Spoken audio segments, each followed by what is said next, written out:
desobedecia, o Senhor levantava uma outra nação para que viesse e punisse, mas Deus também levantava outra nação, ou até mesmo aquela mesma nação, para destruir aquela nação que se levantou, porque Deus tem tudo sob o seu cuidado, Deus tem tudo sob o seu domínio, e a palavra do Senhor lá em Apocalipse vai dizer que Deus tem a igreja e tem os pastores nas suas mãos. Deus domina, e Deus diz: elege-se este, derrote-se este, levante aquele, derruba aquele, porque Deus é aquele que faz triunfar a sua vontade. Nada pode fugir ao domínio de Deus. Nabucodonosor, um grande rei, poderosíssimo, levantou e conquistou tudo que tinha para conquistar. E certo dia ele parou da sua varanda, olhou para tudo aquilo e disse: olha, realmente eu sou bom, eu sou poderoso, todos se submetem a mim. Mas ele tem um sonho,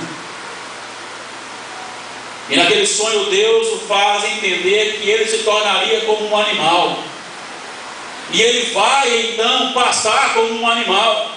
Ele fica tomando o orvalho como um animal, ele faz crescer as suas unhas ali como um animal, a sua barba, os seus cabelos sujos, porque ele não glorificou ao Senhor, porque Deus frustra os desígnios das nações.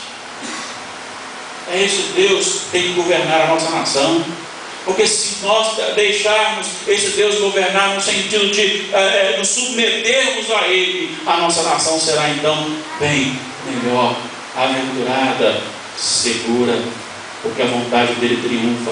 E às vezes nós olhamos para um governo e dizemos: que governo ruim é esse? É Deus permitindo para que a sua vontade prevaleça. Aprendemos também neste salmo que o Deus que governa manifesta também o seu poder no seu olhar discernente. O que significa isso? Significa que Deus discerne entre o certo e o errado, entre as grandes coisas e as pequenas coisas, entre o que você faz ou deixa de fazer, o que você pensa ou deixa de pensar. Deus olha do céu e vê todos os seus atos. Deus entende a sua vontade, Deus entende o seu coração, Deus entende a sua motivação. Deus é aquele que olha para a nação e vê a opressão sobre os povos, mas também vê uma igreja omissa diante disso. Deus é aquele que olha e vê uma igreja fria espiritualmente, que não é capaz de se misturar, de fazer a diferença, uma igreja que não busca para mudar a nação, uma igreja que não intercede, uma igreja que não pede, uma igreja que não agradece, uma igreja que só vive em torno de um princípio aprendido talvez na infância, e que se limita àquilo, gastando todo o seu tempo no seu bem-estar físico, mental e muitas vezes carnal. Deus tem discernimento quando você deixa o trabalho dele para fazer outro trabalho que não seja para a glória dele. Deus tem discernimento quando sabe que o seu coração está pensando o mal ao invés de pensar o bem. Deus tem discernimento quando olha para a nossa vida e vê em nós a motivação errada daquilo que estamos pensando em fazer, porque Deus conhece. O salmista no Salmo 139, ele vai dizer que Deus penetra os nossos pensamentos de longe, e não tem como fugir deste olhar discernente, penetrante. Ele chega a dizer sobre a onipresença de Deus: se subo aos céus, lá estás; se faço a minha cama no mais profundo abismo, lá estás também. Significa que no seu trabalho Deus está, na sua casa Deus está, no seu relacionamento com a esposa e com o esposo Deus está, no seu relacionamento com os pais, com os filhos Deus está, no seu relacionamento com o namorado, com a namorada Deus está. Aquele namoro seu, se ele é edificante, Deus está presente; se não é edificante, Deus está presente também, vendo tudo. Se você é alguém que não louva com a sua vida, Deus está vendo. E a nossa nação precisa de uma igreja fiel, verdadeira. A nossa nação precisa de uma igreja que se curve, se prostre e o adore como aquele que vê e aprova os nossos atos. às vezes ficamos a criticar, quando deveríamos voltar para nós mesmos, mudar primeiro a minha vida. Às vezes nós cantamos alguns cantos que são maravilhosos, que são lindos, a começar em mim quebra corações, mas nos fechamos para que os corações não sejam quebrados, e sempre pensamos nos outros. Só o poder de Deus pode mudar meu ser. A prova que eu te dou, Ele mudou o meu, e muitas vezes o meu não está mudado, mas Deus vê. Deus sabe se eu estou aqui hoje falando como estou falando, se eu vivo outra coisa dentro de minha casa, dentro da minha cidade, dentro do meu trabalho.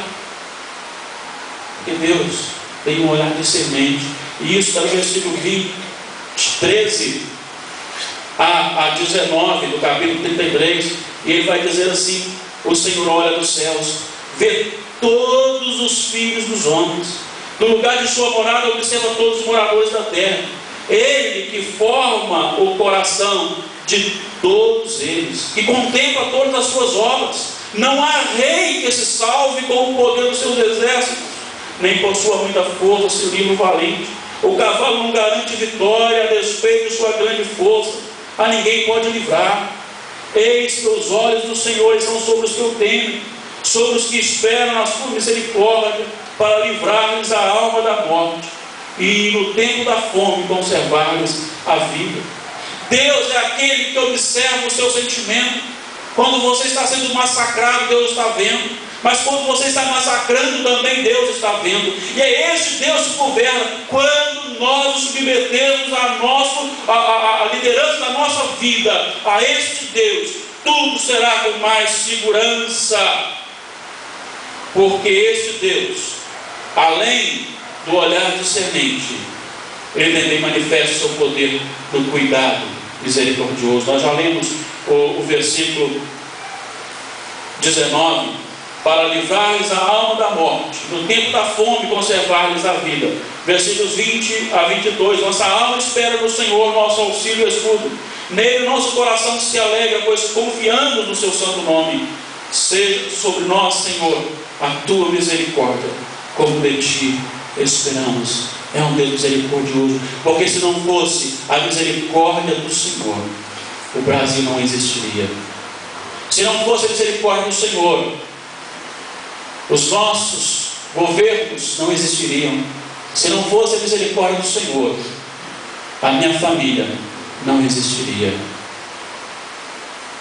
A segurança de uma nação está no seu governo teocêntrico, pois aquele que governa manifesta o seu grande poder na palavra criadora, na vontade triunfante, no olhar discernente e no cuidado misericordioso. Eu contribuo para que a nação brasileira se submeta ao governo do Senhor. Eu tenho feito isso. A minha maior segurança é estar na presença de Deus, sendo governado pelo Senhor, como Rei das nações. O Senhor Jesus subjuga-nos a Ele, governa sobre nós, protege-nos e ainda retém aqueles inimigos que se levantam contra nós e contra o próprio Deus. Por que me chamais Senhor, Senhor, e não fazeis o que vos mando? Feliz a nação cujo Deus é o Senhor e o povo a quem Ele escolheu. Você escolhido o Senhor, foi chamado para isso. Deixe Deus reinar na sua vida, na sua família, governar os seus passos, os seus pensamentos, a sua vontade. Deus abençoe a você. Deus abençoe a nação brasileira. Amém.